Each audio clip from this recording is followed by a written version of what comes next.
আজকে রান্না করা হয়েছিল গরুর মাংস দিয়ে কাঁচা কাঁঠালের তরকারি। এই রেসিপিটা জানতে হলে অবশ্যই আপনাকে পুরো ভিডিওটা দেখতে হবে। হ্যালো এভরিওয়ান, আসসালামু আলাইকুম। কেমন আছেন সবাই? আশা করি সবাই আল্লাহর রহমতে ভালো আছেন। আমরা ভালো আছি আলহামদুলিল্লাহ। দুপুরের জন্য আজকে কাঁচা কাঁঠালের তরকারি রান্না করা হবে। এটা আমার ভীষণ প্রিয়, ভীষণ প্রিয় একটা খাবার। তো প্রথমে আম্মু গাছ থেকে কাঁঠালটা পেড়ে আনছে, এখন আমি কাঁঠালটা কেটে নিব। আজকে কাঁঠালটা আমি কাটবো। আর কাঁঠাল কাটা কিন্তু খুবই ঝামেলার একটা কাজ। কাঁঠাল কিন্তু সহজে কেউ, কাঁচা কাঁঠাল অন্তত সহজে কেউ কাটতে চায় না, কারণ কাঁচা কাঁঠাল কাটাটা খুবই ঝামেলার কাজ আর অনেক কষ্টও হয় কাঁচা কাঁঠাল কাটতে। তো যাই হোক, এখানে আমি কাঁঠালটা সুন্দরভাবে কেটে নিয়েছি। তো হাতে একদম সরিষার তেল মেখে আমি ভালোভাবে কাঁঠালটা কেটে নিলাম। তারপরে আম্মু কাঁঠালটা খুব ভালোভাবে ধুয়ে পরিষ্কার করে নিয়েছে। এখন এখানে হলুদ আর লবণ দিয়ে কাঁচা কাঁঠালটা একটু সিদ্ধ করে নিবে। কাঁঠালটা একটু হালকা সিদ্ধ করে নিলেই ভালো হয়। এখানে কাঁঠাল সিদ্ধ করা হয়ে গেছে, আম্মু এখন রান্নাটাও শুরু করে দিয়েছে। কাঁঠালটা সিদ্ধ করে পানি ঝরিয়ে নিয়েছে। আর এই তো গরুর মাংসটাও আম্মু কষিয়ে নিয়েছে। যেহেতু আজকে গরুর মাংসে হাড়ের পরিমাণটা একটু বেশি, এই জন্য আম্মু আলাদাভাবে একটু কষিয়ে নিয়েছে মাংসটা, যাতে ভালোভাবে সিদ্ধ হয়ে যায়। তারপরে আম্মু একটা কড়াই পরিমাণ মতো তেল দিয়ে নিয়েছে। আর এখানে হচ্ছে ভাজনার জন্য আম্মু পেঁয়াজ আর গরম মশলা একসাথে ভেজে তুলে নিবে।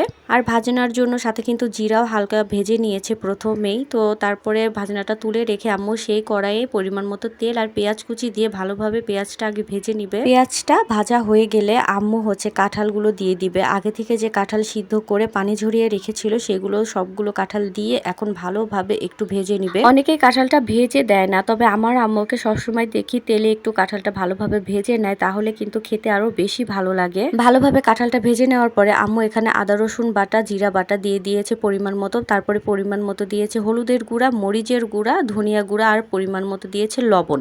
লবণটা দেওয়ার পরে সামান্য একটু পানি দিয়ে দিয়েছে, না হলে মশলাটা পুড়ে যেত, এই জন্য একটু পানি দিয়ে এখন আম্মু ভালোভাবে কাঁঠালের সাথে মশলাটাকে মিশিয়ে নিবে। গুঁড়া মশলার পরিমাণটা কিন্তু আম্মু একটু কম দিয়েছে, কারণ গরুর মাংস যেহেতু আম্মু আলাদাভাবে কষিয়ে নিয়েছে সব রকম মশলা দিয়ে, এই জন্য এই পর্যায়ে আম্মু কাঁঠালটা কষানোর জন্য অল্প পরিমাণে মশলা দিয়ে কষিয়ে নিবে। তো কাঁঠালটা এখানে কষানো হয়ে গেছে, আম্মু অনেকক্ষণ যাবত ভালোভাবে মশলার সাথে কাঁঠালটাকে কষিয়ে নিয়েছে। এখন দিয়ে দিবে আগে থেকে যে মাংসটা রান্না করে রাখা হয়েছিল গরুর মাংস, সেটা এই কাঁঠালের সাথে এখন মিশিয়ে দিবে। আর আজকে কিন্তু হাড়ের পরিমাণ আর হচ্ছে গরুর মাংসের চর্বির পরিমাণটাই বেশি, কারণ কাঁচা কাঁঠাল রান্নাতে আমার আম্মু সব সময় চর্বিযুক্ত মাংসটাই ব্যবহার করে, তাহলেই খেতে বেশি ভালো লাগে। তো যাই হোক, আম্মু এখানে গরুর মাংসটা কাঁঠালের সাথে খুব ভালোভাবে মিশিয়ে নিচ্ছে। একটু ভালোভাবে সময় নিয়ে মিশিয়ে নেওয়ার পরে এখানে পরিমাণ মতো পানি দিয়ে দিবে। এই পর্যায়ে পানির পরিমাণটা একটু কম দিয়েছে, কারণ আগে থেকে কাঁঠাল সিদ্ধ করা আছে, তারপরে গরুর মাংসটাও কষিয়ে নেওয়া আছে, এই জন্য পানির পরিমাণটা একটু কম রেখেছে। পরে যদি প্রয়োজন হয় তখন আবার দেওয়া যাবে। তো তারপরে কিছুক্ষণ ঢাকনা দিয়ে রেখে আম্মু